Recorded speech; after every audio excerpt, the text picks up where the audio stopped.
Baik, terima kasih kepada teman-teman yang sudah menjelaskan tadi apa itu SPSS sampai dengan step by step penggunaan SPSS. Di sini saya menggunakan SPSS untuk menganalisis jalur model regresi berganda. Kita langsung saja ke prakteknya, teman-teman. Nah, buat teman-teman yang sudah mendownload aplikasi SPSS di laptopnya bisa dibuka. Dan yang belum mendownload bisa di-download terlebih dahulu.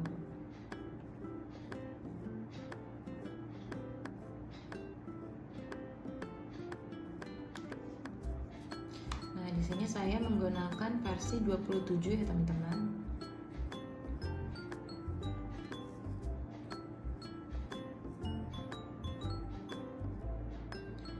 Halaman pertama yang akan muncul itu akan seperti ini. Nah, kita klik exit aja dulu. Oke. Kalau sudah muncul seperti ini adalah tampilan utama ketika kalian sudah membuka SPSS. Selanjutnya yaitu kita mengetahui terlebih dahulu. Di sini ada dua kolom. Yang pertama ada data view, kolom data view. Yang kedua ada variable view. Nah, data view sendiri yaitu fungsinya untuk memasukkan data mentah yang kita sudah buat, kita kumpulkan di kuesioner, kita masukkan datanya di data view. Nah, di variable view sendiri fungsinya yaitu sebagai jendela definisi, teman-teman. Nah, di sini itu mengatur cara main atau aturan main untuk data yang tadi sudah kita masukkan di data view.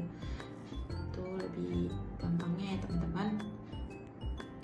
Oke, kita langsung saja kita masukkan data yang tadi ada di PowerPoint di model regresi berganda ya, teman-teman. Nah, tadi kan ada juga statistik deskriptif ya. Nah, nanti untuk statistik deskriptifnya kalian bisa praktekkan sendiri di rumah mengikuti step by step yang sudah ada di presentasi PowerPoint-nya.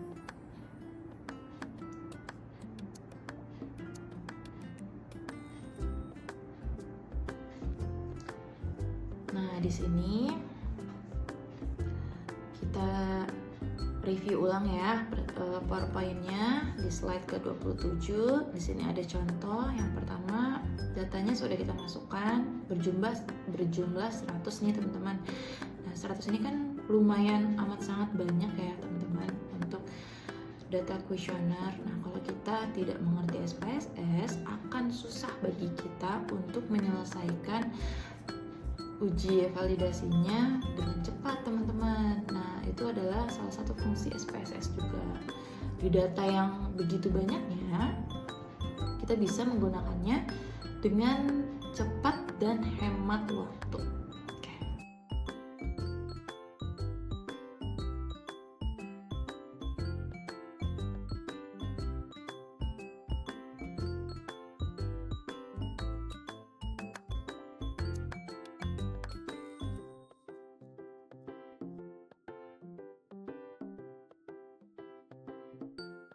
Nah, jadi kita mau uji nih, teman-teman, dari 3 ini bagaimana sih dia, sebesar apa sih pengaruhnya ke tingkat kepuasan mungkin konsumen gitu ya. Lalu langkah keduanya kita bikin diagram jalur pengaruh variabel dari model yang tadi sudah kita gunakan. Di sini terdapat jadinya X1, X2, X3 nih, teman-teman. Pasti teman-teman udah nggak bingung lagi kan ya, pasti udah sering ya dengar X1, X2, X3, Y. Nah, di sini jadi kita masukkan dulu yang tadi kualitas produk menjadi X1, kualitas layanan menjadi X2, penanganan keluhan menjadi X3, dan tingkat kepuasan menjadi Y. Oke. Di mana X1 tadi sebagai variabel independen exogenous atau kualitas produk ya. Nah, X2 sebagai independent exogenous yaitu kualitas layanan, X3 sebagai variabel independent endogenous yaitu penanggalan keluhan, dan Y-nya sebagai variabel dependent endogenous atau tingkat kepuasan. Nah, exogenous adalah variabel yang nilainya ditentukan di luar model. Ia mempengaruhi sistem tetapi tidak dipengaruhi oleh sistem tersebut. Nah, sedangkan endogenous adalah variabel yang nilainya ditentukan di dalam model itu sendiri.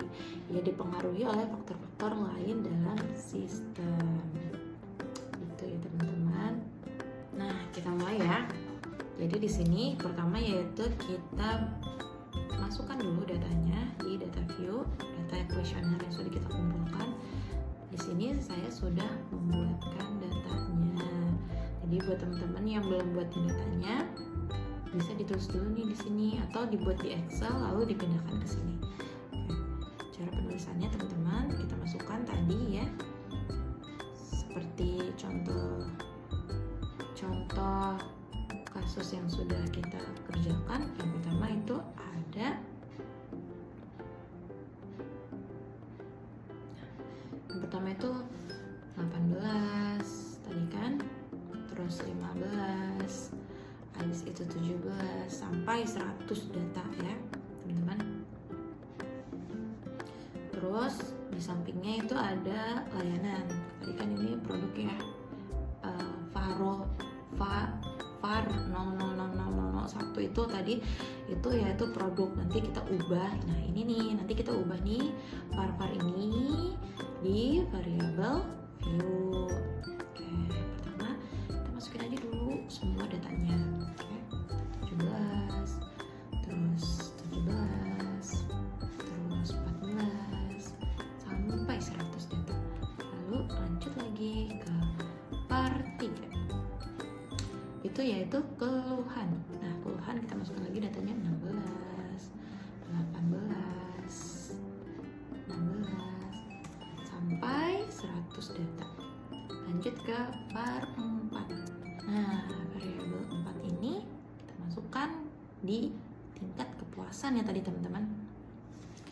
Ada 15, 12, 14 sampai 100 data. Nah, karena saya sudah membuatnya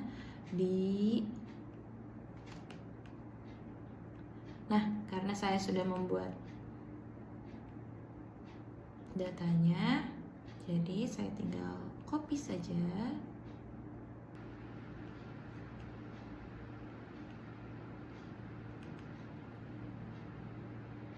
Nah, ini ya teman-teman. Jadi saya datanya sudah dimasukkan ke dalam data view, data mentah saya sebanyak 100 data. Nah, tadi kan teman-teman itu angkanya misalkan di produk ya, di produk itu tadi variabel produk kalian tuh ada masukkan kan ya datanya manual itu tadi pasti 18 ya, contohnya tadi 18. Nah, di belakang itu kan ada koma 00 ya teman-teman. Nanti bisa kita ubah nih di variabel view gitu. Tadi juga kan di sini tulisannya var 00001, 2, 3, 4 gitu ya. Nanti juga kita bisa ubah di sini di variabel view. Nah, setelah datanya masuk, kita lanjut ke variabel view ya teman-teman. Di variabel view-nya juga sudah saya masukkan untuk datanya. Nah, di sini kita masukkan aja nih tadi yang pertama itu kita apa? Tadi kan kita produk ya. Kita masukkan produk, kita tulis. Terus layanan, keluhan, kepuasan gitu ya. Nah, tipenya nih teman-teman, di sini tipenya ada banyak banget ya.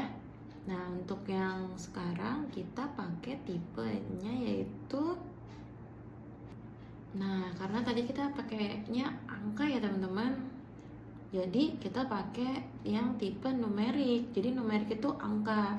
Nah, di sini kalian bisa disesuaikan aja nih teman-teman. Ini banyak ya variabel tipenya. Oke, kita pakai yang numerik. Jadi kita pilih numerik, lalu kita oke. sama nih sampai bawah ya. Lalu yang selanjutnya itu ada width nih ya. Nah, width nih gunanya untuk mengatur jumlah karakter maksimal yang dapat diinput ke dalam sel variabel tersebut. Jadi di sini kan 8 ya teman-teman. Nah, kalau misalkan kita masukkan nih width-nya 2 ya. Kita enter. Kita lihat ya data view-nya. Itu tidak berpengaruh. Tapi ini tadi kan udah ya fungsinya. Sekarang kita cobain ya teman-teman. Nah, di sini kan width-nya nih. Kita buka kan ya di statistik deskriptif nih. Ini contoh yang sudah saya bikin di SPSS untuk materi tadi yang deskriptif ya, statistik deskriptif ya. Di sini kan width-nya tadi aku 8 ya. Nah, sekarang kan di sini ada 10, 20, 10, 20 itu kan. Nah, penggunaan width ini kita lihat nih. Jadi apa sih pengaruhnya width ini? Contohnya kita masukkan lah ya 2. Enter. Kita lihat di data view. Nih. Jadi di jenis kelamin dia cuman ada 2 suku kata gitu. Jadi gunanya tadi untuk itu ya teman-teman, memaksimalkan kira-kira kalian penggunaan suku katanya di satu variabel itu berapa gitu. Kalau tadi kan dia isinya 10 ya teman-teman. Nah 10 kan, di sininya lengkap kan, tuh perempuan 10 kata. Nah kalau kita gantinya 2, enter, maka datanya hilang teman-teman. Jadi datanya cuman 2 suku kata di awal aja gitu. Kita balikin ya 10. Kita enter. Oke, kita lanjut ya ke SPSS yang tadi. Nah, di sini saya bikin width-nya 8. Untuk desimalnya nih teman-teman. Nah, ini tadi kan kalau kalian masukinnya manual ya di SPSS itu kan pasti belakangnya ada komanya nih, koma 2, koma 3 mungkin ya. Kenapa saya bisa sama dengan contoh yang ada di presentasi di PowerPoint? Karena di sini nih teman-teman. Jadi di sini tuh gunanya untuk mau ada berapa angka di belakang koma gitu ya. Nah, kalau di contoh soalnya kan tadi nggak ada angka komanya ya. Jadi di sini saya hilangkan. Nah, sekarang nih kita bikin contohnya. Oke, contohnya kita bikin di sini angkanya 2 ya teman-teman. Kita enter. Kita lihat di data view. Nah, lihat ya. Di data view jadinya seperti ini ya teman-teman. Ada angkanya ya, ada komanya ya.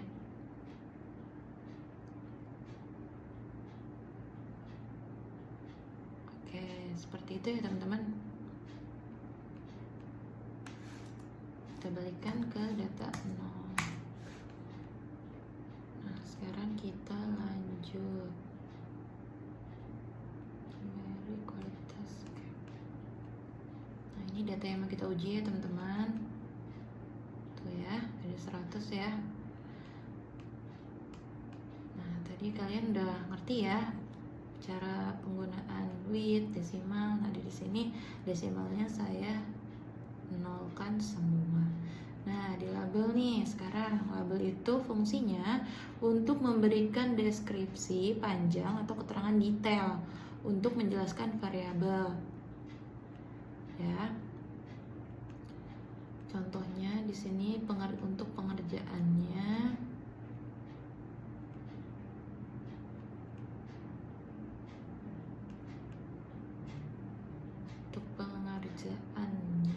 tadi kan kalau yang pertama itu di sini kan masuknya ini yang var ya tadi teman-teman. Ini yang var 001, 002. Nah, ini dibuatnya di sini. Nah, detailnya ada di sini gitu. Karena kan kalau kita bikinnya di sini kan, misalkan nih kita bikinnya di sini tingkat kepuasan ya teman-teman. Nah, tingkat kepuasan nih, tingkat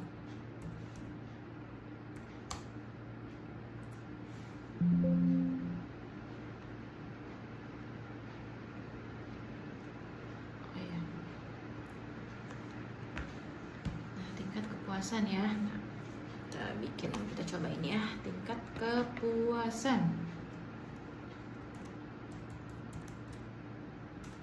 Tingkat kepuasan. Kita enter ya.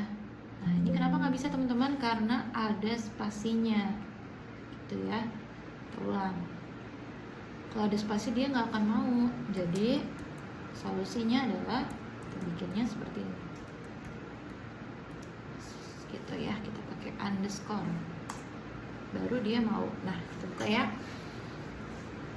kita buka di data view-nya akan menjadi seperti ini ya, tingkat kepuasan. Nah, ini kan cukup panjang ya, sekarang mungkin lumayan nih bisa kebaca tingkat kepuasan, tapi nanti kalau dia lebih panjang lagi kalimatnya pasti kan nanti akan susah ya teman-teman. Jadi untuk di name ini kita pakai dengan kalimat intinya saja gitu ya. Lalu kita masukkan kalimat detailnya tentang variabel yang mau kita masukkan, itu ada di label. Sorry teman-teman, masukkan deskripsi panjangnya ya, itu ada di label gitu ya. Jadi di label ini deskripsi lebih detailnya tentang variabel-variabel apa aja yang mau kita uji, seperti itu. Lanjut ke values. Nah, values ini digunakan untuk memberi label pada data kategori. Jadi misalkan angka 1 diberi label angka misalkan ya tadi untuk pria diberi label angka 1 ya. Kalau tadi teman-teman perhatiin ya, yang presentasi tadi dia bikin kode nih di data statistik deskriptif ya kan. Contohnya tadi pria kodenya 1, perempuan kodenya 2. Nah, itu masuknya di sini teman-teman, di values. Jadi untuk data statistik deskriptif, nah dia masuk di sini. Tapi karena kita tidak pakai kode-kode, kita adalah angka atau numerik, jadi kita kosongkan saja, kita pilih none ya, itu tidak ada ya. Kalau misalkan kalian masukin data deskriptif ya yang tadi, kayak dibikin kode dulu ya teman-teman.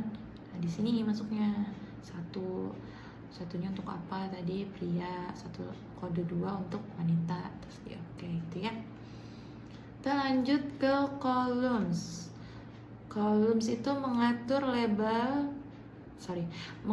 columns itu mengatur lebar visual kolom saat berada di tampilan data view.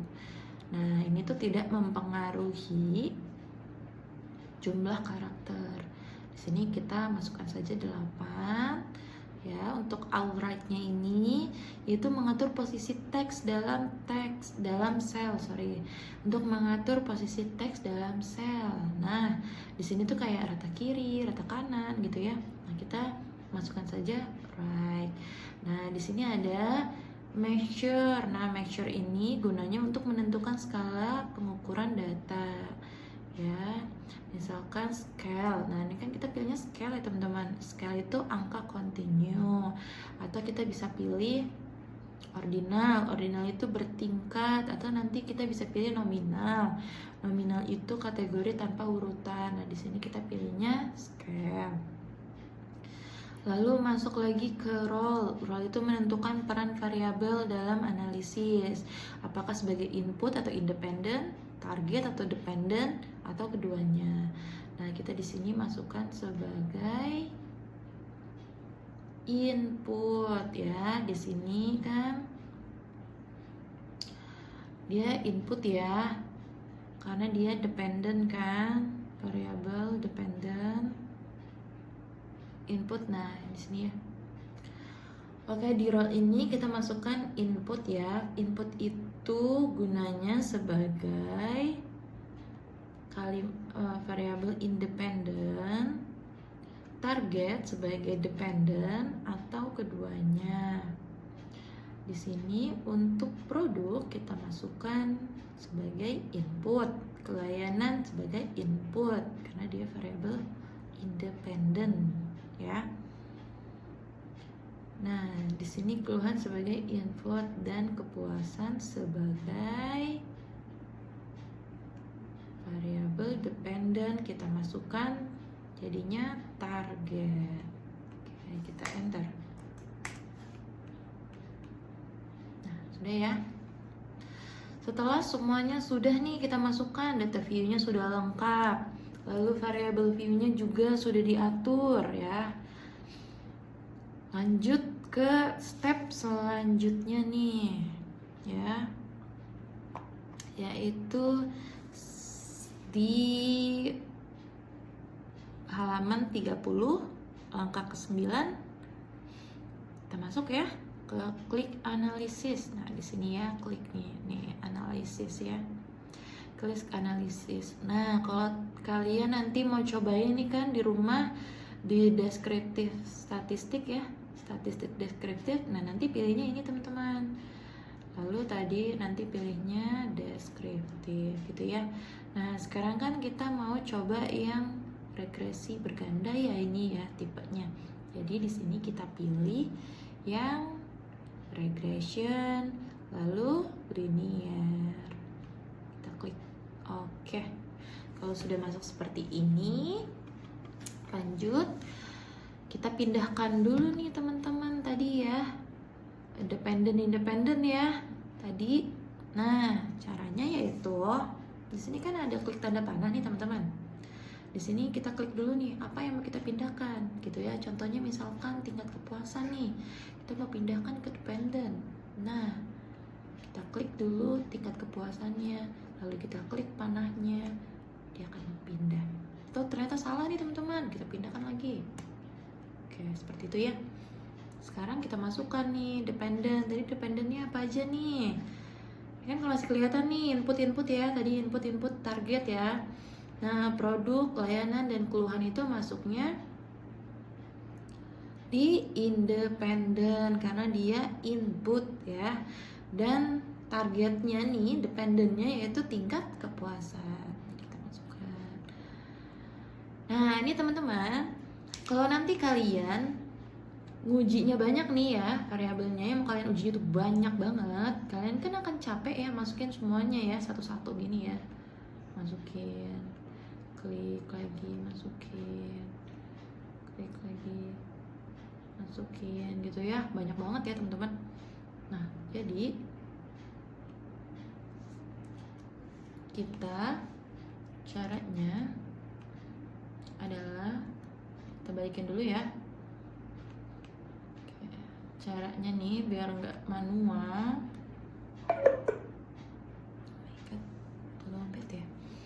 caranya biar nggak manual itu kita klik dulu di sini di kolom ini ya, terus CTR A udah masuk kan ini semuanya ya, lalu kita pindahkan klik panahnya ke independent. Nah sudah masuk semua ya. Lanjut di sini metodenya kita pilih enter, klik enter. Jika sudah selesai enter, lalu kita lanjut nih ke step selanjutnya. Tadi udah metode ya, metodenya kita pilih enter. Lanjut kita ke klik option dulu ya teman-teman. Ini option ya.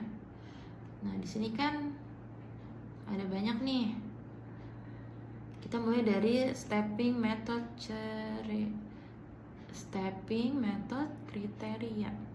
untuk stepping metode kriteria, kalau di PowerPoint itu kan masukkan angka 05. Nah, di sini nih kalian untuk kolom entry katanya ya. Lalu check include constant in equation.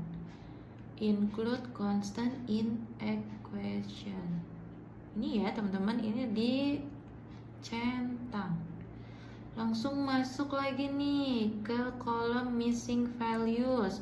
Di kolom missing values ini kita klik bagian exclude listwise ya, nih exclude cast listwise. Nah, ini kita klik.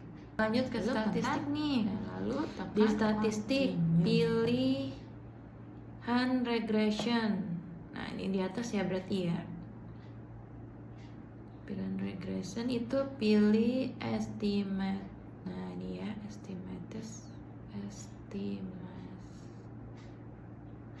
Ini ya, kita klik. Lalu pilih model fit. Nah, ini kita klik ya. Di sini kita klik. Di sini kita klik. Nah, oke, sudah selesai. Lanjut ke deskriptif dan Durbin-Watson. Nah, ini di kolom nah ini ya, di kolom residualsnya kita pilih Durbin-Watson.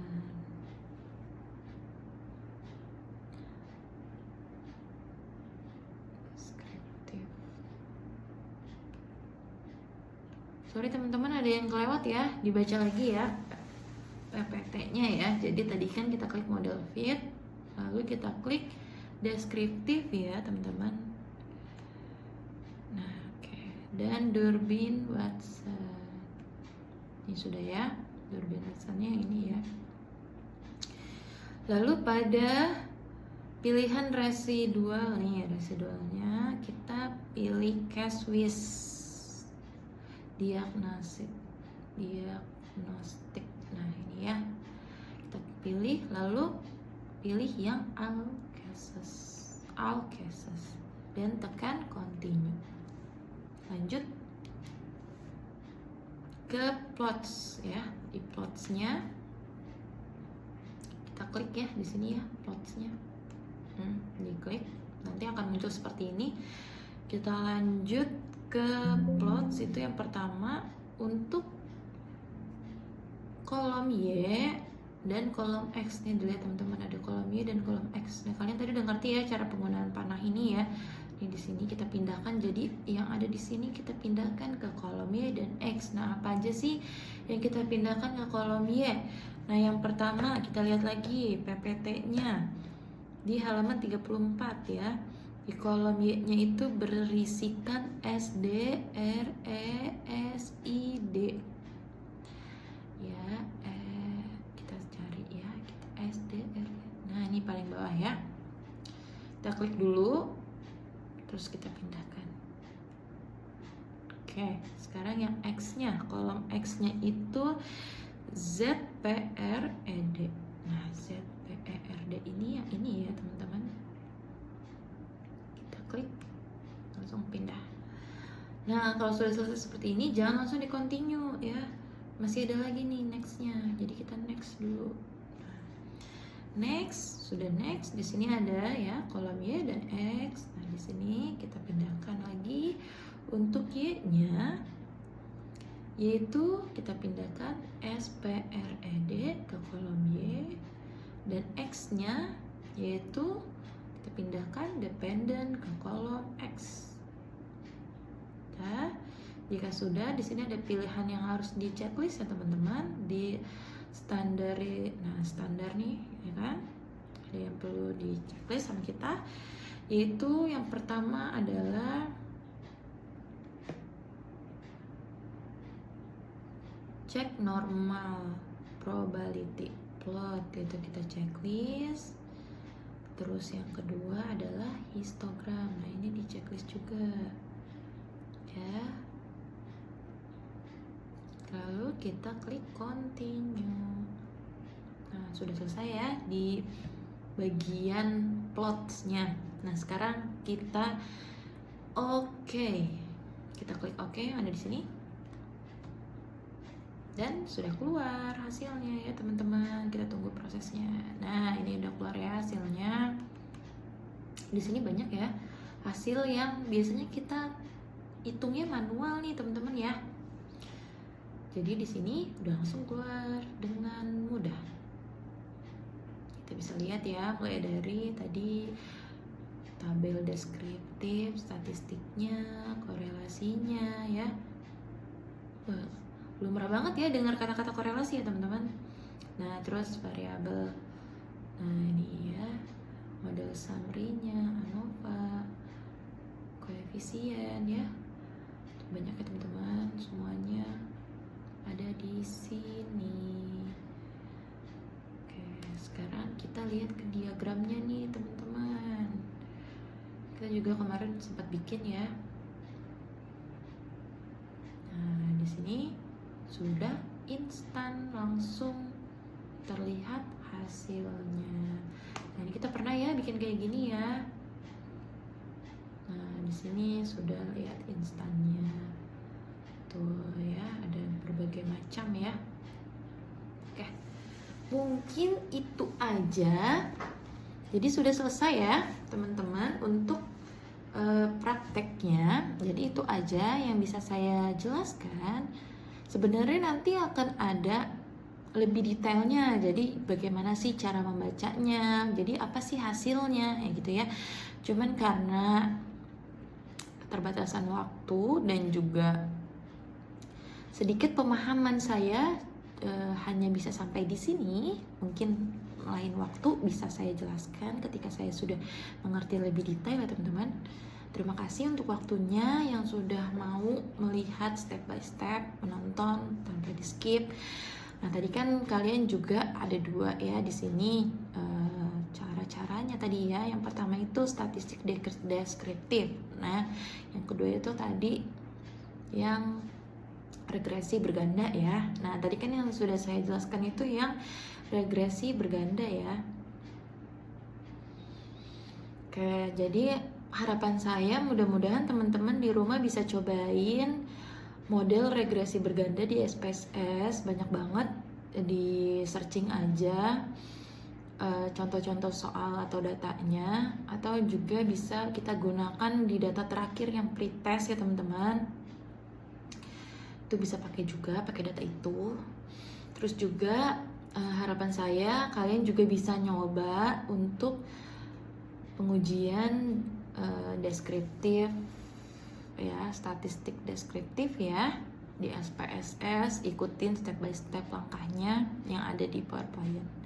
Cukup sekian presentasi dari kelompok kami, kurang lebihnya mohon maaf. Wassalamualaikum warahmatullahi wabarakatuh. Terima kasih banyak teman-teman.